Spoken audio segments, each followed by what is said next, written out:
मिनिटं आहे बा हो भैया, 1-2 मिनिटं शांत जरा. 1-2-4 प्रश्न आहे फक्त माझे, तेवढे प्रश्न. क्रेशचा मुद्दा आतापर्यंत 4 जणांनी सांगितलं, बरोबर. तुमचं म्हणणं होतं गावात कुठलाही जर उद्योगधंदा येत असेल, बरोबर, ती चांगलीच गोष्ट आहे, 100% चांगली गोष्ट आहे. पण त्या उद्योगधंद्यापासून ग्रामपंचायतला काहीतरी फायदा व्हायला पाहिजे, तेव्हा ती चांगली गोष्ट आहे. नाही तर तो आता सध्या आपल्यासाठी जिता जागता नरक आहे क्रेशर. जेव्हापासून समजा ते क्रेशर आलं तेव्हापासून आतापर्यंत किती टॅक्स किती दिला त्याने ग्रामपंचायतला? माझं असं म्हणणं आहे, ग्रामपंचायतला क्रेशरनं टॅक्स किती दिला? काय इन्कम आपल्या गावला आहे, काय आपल्या ग्रामपंचायतीला आहे? जर टॅक्स उत्तर ते देतील, ग्रामसेवक साहेब देतील. जर टॅक्स आलाच, त्या टॅक्स मधून गावामध्ये कोणकोणती कामे झाली? पहिला प्रश्न आहे माझा, याचं उत्तर द्या तुम्ही. सांगा तुम्ही सांगा. एक शांत डिमांड केलेलं आहे, निधी प्राप्त झालेला नाही. कुठे डिमांड केलं? यांना ते कशरावाल्यांना नोटीस गेली का? अशी ऍप्लिकेशन गेलं का?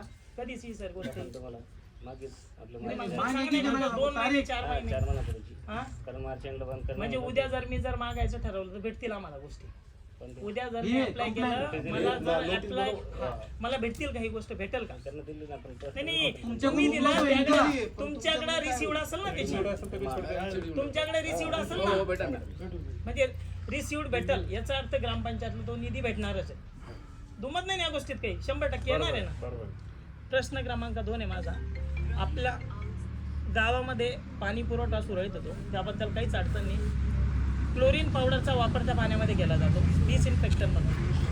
किती दिवसापासून मी गावात राहतो, 7-8 महिन्यापासून, त्या पावडरचा वास मला तरी आला नाही, बाकी ग्रामस्थांना आला असेल तर सांगा. ते पाण्यात आढळणे असं मान्य करतो. उन्हाळा आहे, बरोबर, ऐका नाही मला बोलून घेऊ द्या. आता उन्हाळा आहे, हिवाळा होता मागं नाही, पण मग जर तसं असं त्याची फक्त मला भनक लागली की त्याचे फक्त बिल जोडल्या जातात का?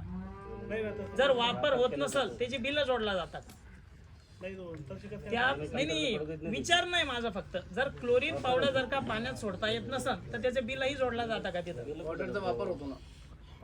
आता लोक नाही सांगायला झाला नाही. ज्या टायमाला बारिशमध्ये ज्या टायमाला गरज पडते त्या बॉर्डरची, तर त्या टायमाला जे आणल्या जातं त्याच बिल जोडल्या जातं, बाकीचे बिल जोडल्या जातात. म्हणजे याचाही पाठपुरावा होऊ शकतो, मी मागितलं होऊ शकतो का? 100% सर, 100%. प्रश्न क्रमांक 3 आहे माझा, सेल्फ एम्प्लॉयमेंट स्कीम असते माणसाची. म्हणजे काय, गावात आता सगळे माणसं इथं महिलासाठी बोलले, सगळ्या माणसांना म्हणजे पुरुषासाठी बोलले, महिलासाठी एकाने मुद्दा उपस्थित केला नाही, बरोबर. कौशल्य विकास प्रशिक्षण नावाची योजना आहे ग्रामपंचायतमध्ये, येते सर? स्किल डेव्हलपमेंट प्रोग्राम नाही, कोणती? नाही, मला सांगा, हे माणसं आहे गावचे, या माणसांनाच माहित नाही, यांच्या घरच्या बायांना कसं माहित पडत? तुम्ही ऐका, स्किल डेव्हलपमेंट प्रोग्राम जो आहे ना, कौशल्य विकास प्रशिक्षण, तेच सांगतोय मी. जर या माणसांना जर ती गोष्ट माहिती, यांच्या घरच्या बायांना माहित कसं पडेल? ही सर्व समाजातील ज्या महिला आहे त्यांना अत्यावश्यक गोष्ट ही. त्यात पापड उद्योग येतो, काय जे शिलाई मशीन असेल, कोणत्या ट्रेनिंग महिलांना देण्यात येणार, ते ट्रेनिंग दिलं का? कोणत्या महिलेला दिली? अहो, मग ही चर्चा गावात होत का नाही? जर मुंब्रा आहे तर मुंब्रा तिकडे घाटा खालीच का? चर्चा होत काऊन नाही? या गोष्टीची चर्चा होणं गरजेची ना. चर्चा तुम्ही करणार, कोणी आम्हीच विचारायचं का? साहेब आम्हाला कामं धंदे दुसरे, एखादा दिवस काढावा लागतो, हे विचारावं लागतं तुम्हाला, तुमचं योग्यपणे उत्तर द्यायचं काम आहे माझं. ते म्हणणं नाही, काय काय काय विषय, काय नोट काय केला याच्यावर? तुम्ही काय केलं? कौशल्य विकास कार्यक्रम महिलांना. मुंब्राचं काम एकच घरात चालतं का?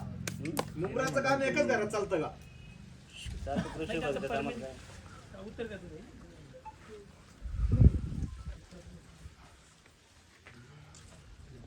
त्याच्या प्रश्नाचं उत्तर द्या साहेब, लिहून नका घेऊ फक्त. लिहून घेतलं, पण ते काहीतरी बोलले तुम्हाला, मग सांगा ना त्याच्यावर, बोला ना काहीतरी. ती योजना आपल्याकडे येत नाही ना, ती कृषी विभागाकडे जाते ती. मग त्याचा करावं काय लागेल त्याच्यासाठी ते सांगा, करावं काय लागेल त्याच्यासाठी? त्याच्यासाठी सहाय्यक पाहिजे कृषी विभागाला डिपार्टमेंट, असं आहे, बरोबर साहेब. ग्रामपंचायतसाठी येणारे निधी कोणकोणते तेवढे गावकऱ्यांना सांगून द्या. कोणकोणत्या प्रकारचे निधी ग्रामपंचायतला येतात? ती आपल्या आयोगाचा निधी. नाही सांगा ना, एनलिस्ट करा ना, तुम्ही सांगा ना 2-4 जे काय असतील ते तुमच्या मनानं, नाही तर मी पूर्ण सांगून देतो. 15 एकरचा निधी येतो, दलित वस्तीचा निधी येतो ग्रामपंचायतला, आणि जनसुविधाचा निधी. आता बाकीचे वरण जे निधी असतात आपण ते निधी आणतो, बाकीचे निधी जसं पाठपुरावा केला त्याप्रमाणे ते निधी येतं.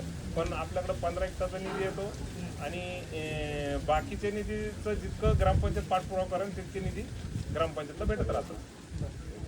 सर म्हणजे तुमच्या 2-4 स्कीम आहे, माझ्या माहितीनुसार थोड्या जास्त स्कीम आहे. सर तुम्हाला पूर्ण माहिती आहे का, तुमच्या गाईडलाईननुसार तुम्हाला जी गाईडलाईन भेटते त्यानुसार किती निधी आहे तुम्हाला इन्व्हेस्ट करता येतील काय तर. म्हणजे गावकऱ्यांना आता तुम्ही सांगितलं, तुम्हाला माहिती आहे तुम्ही पदाधिकारी आहे, हे पदाधिकारी आहे, पण मग लोकांना माहिती आहे का निधी कोणकोणते येतात, मग लोकांना माहिती कोण देईल कळेल कसं. ते सांगते ना, किती आपल्याला देतात 15 आयोग, दौसा निधी, जनसुविधा. कमीत कमी 15 ते 16 प्रकारची निधी ती मी एकदा वाचून दाखवतो. हा निधी पण ते नाही, ऐका ना, जे असेल तुमच्या माहितीनुसार तुमच्याकडे तेवढं येतं, मला जेवढं माहिती आहे लोकांना सांगतो, लोकांना माहित पडू द्या ना, लोकांना माहित पडू द्या ना. मला सांगा, राज्य वित्त आयोग निधी येतो का? ऐका सांगतो मी, त्यात 3 प्रकारचे निधी आहे. 13वा वित्त आयोग जास्त असेल, आणि ऐका ना, हा जे असेल ते सांगतोय मी, ते इंग्लिश 13 वित्त आयोग, 14 वित्त आयोग, 15 वित्त आयोग. मला वाटतं 15व्याची वित्त आयोगाची 20-21 सालची अंमलबजावणी आहे. तेव्हापासूनचा डायरेक्ट केंद्र सरकारचा निधी हा ग्रामपंचायतीला येतो, बरोबर. त्यामार्फत बरेच कामं गावात झालेली आहे, बरोबर. त्याचा पाठपुरावा भेटतो आपल्याला, ते डॉक्युमेंट भेटतील का? सगळं भेटेल ना, बरं. त्यानंतर साहेब महात्मा गांधी रोजगार निधी येतो, MRG असतं. त्याची कामं सांगा बरं. आम्ही सांगतो जसे तुमचे प्रायव्हेट काम आहेत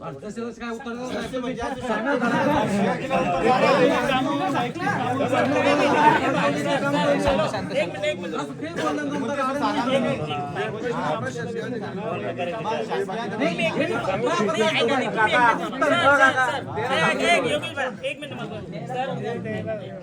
सर, तुम्ही बिलकुल गडबड घेऊ नका. प्रकार 2 आहे त्याच्या. नाही, ऐका ना दादा, एक मिनिट.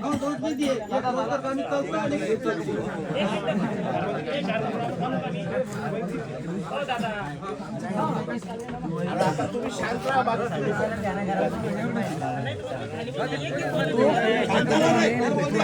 शांत बसणार आहे.